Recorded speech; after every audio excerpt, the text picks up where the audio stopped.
এক জঙ্গলে খরগোশ, কচ্ছপ ও অন্যান্য পশু পাখি বাস করত। সবাই একসাথে মিলেমিশে থাকতো। কিন্তু একদিন খরগোশ বলে আমি সবার সেরা, আমার দৌড়ের কাছে তোমরা সবাই zero, I am only hero.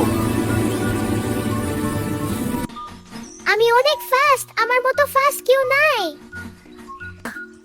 আমি একটু স্লো, তাই বলে আমাকে অবহেলা করো না। আমি কিন্তু কখনো থামি না। চলো তাহলে আমরা দৌড় প্রতিযোগিতা করি। আচ্ছা আমি রাজি, চলো চেষ্টা করে দেখি।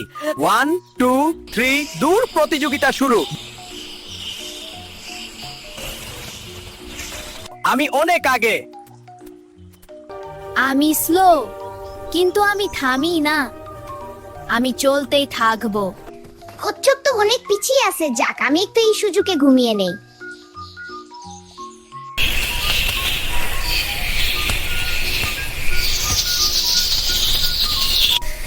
ঘুমিয়ে থাকো, আমি এগিয়ে যাচ্ছি।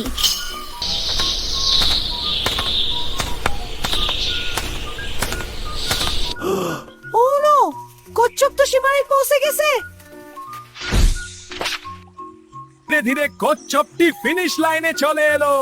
ইয়ে, কচ্ছপ জিতে গেছে। সরি বন্ধু, আমার ভুল হয়ে গেছে। আমি আমার ভুল বুঝতে পেরেছি। আসলে অহংকার ভালো নয়।